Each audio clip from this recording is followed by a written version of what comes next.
आप सभी को मेरा नमस्कार। जैसा कि आप सभी लोग जानते हैं कि हमारा जो फाइनल पेपर है 25-26 का वो शुरू हो चुका है। तो उन लोगों का पेपर शुरू हो चुका है, लेकिन जो क्लास 9th वाले हैं उनका अब मिशन शुरू होने वाला है। इसलिए इसका नाम रखे हैं क्लास 10th मिशन 26-27। इसमें सबसे पहले हम लोग को क्या समझना है कि शुरुआत कहाँ से करें। शुरुआत जब हमको मिल जाती है तो आगे का रास्ता भी बिल्कुल आसान हो जाता है। तो हमने इसको स्टेप वाइज लिख कर रखा है, आपको 2 वीडियो में बताएंगे कि कैसे क्या करना है। स्टेप 1 में अपना माइंडसेट को फिक्स करना है। ठीक, माइंडसेट फिक्स करना है। इसमें ध्यान क्या देना है कि 3 सबसे मुख्य बातें हैं जो आपको जीत दिलाएगी। पहली कंसिस्टेंसी, दूसरा रिवीजन, तीसरा एनसीईआरटी।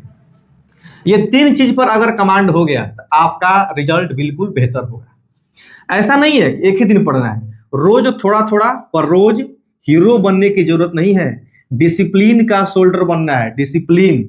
डिसिप्लिन जिसके अंदर आ जाएगा वो सारा खेल वहीं पर हो जाएगा उसका। स्टेप 2 में मैंने लिखा है कि सिलेबस को 3 फेज में बांटो। सिलेबस जो हमारा होगा उसको 3 भाग में बांटकर फोकस करना है। फेज 1 में लिखे हैं कि फाउंडेशन फेज है। गोल हमारा क्या होना चाहिए, ये सारे चैप्टर्स एक बार अच्छे से समझना है। समझने के बाद हर सब्जेक्ट का NCERT line by line focus करना है, हाइलाइटर से हाईलाइट करना है। फॉर्मूला हो गया, डिफिनीशन हो गया, डायग्राम हो गया, इन सभी पर फोकस करना है आपको। उसके बाद सैंपल पेपर का क्वेश्चन और जो इंडेक्स क्वेश्चन होता है एनसीईआरटी का, इनको भी सॉल्व करना है। जो डेली का आपका समय होना चाहिए वो स्कूल के साथ मैं बता रहा हूं, वीकडे 3 से 4 घंटा और वीकेंड पर 5 से 6 घंटा का समय आप लोगों को बनाना ही पड़ेगा। फेज 2 में है कि प्रैक्टिस और रिवीजन दोनों को साथ लेकर चलना है सर। एग्जाम वाली सोच डेवलप करना होगा आपको, तभी आपका से रिजल्ट बेहतर होगा। हर चैप्टर का पीवाईक्यू, जितने भी लास्ट 10 साल का पीवाईक्यू होगा, इन सभी चैप्टर को हमें सॉल्व करना होगा। Simple paper subject wise solve करना होगा।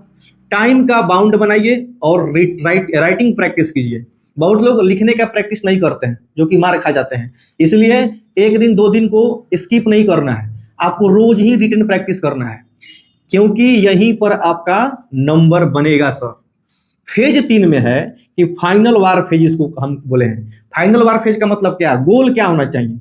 यहां पर हमारी गोल होनी चाहिए कि गलती एकदम 0 के बराबर और कॉन्फिडेंस मैक्सिमम।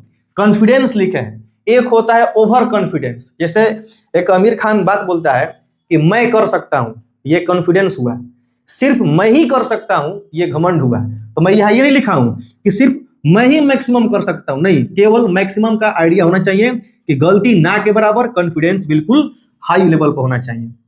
उसके बाद फाइनल की जब बात हो रही है तो फाइनल में जब तैयारी करेंगे, इस केस में पूरा सिलेबस का मॉक टेस्ट लगाना जरूरी है। उसके बाद जितने भी वीक चैप्टर हैं उसका क्रैश रिवीजन कीजिए। सिर्फ एनसीईआरटी पर फोकस करना है और प्लस में शॉर्ट नोट्स पर। डेली का प्लानिंग आपका क्या होना चाहिए, डेली प्लान क्या होना चाहिए, 1.5 घंटा समय बिताना है मैथ और साइंस के न्यूमेरिकल पर, जो फिजिक्स में आपका आता है और केमिस्ट्री में भी कुछ कुछ न्यूमेरिकल्स आते हैं। 1 घंटे बिताने हैं एसएसटी और इंग्लिश पर। 1 घंटे बिताने हैं राइटिंग प्रैक्टिस पर और रिवीजन करना है, एनालिसिस करना है। जिस चीज का आप राइटिंग प्रैक्टिस करोगे उसका एनालिसिस करो। 30 मिनट तो रोज निकालो भाई, फॉर्मूला पर कीवर्ड्स को रिवाइज करना है, जो भी कीवर्ड्स होते हैं इंपॉर्टेंट उसको। अब देखिए यहां पर सबसे इंपॉर्टेंट यही बात है कि फोन को, जो हमारा मोबाइल फोन है, इसको ब्रेक के बाद ही चलाओ और नहीं तो मत चलाओ।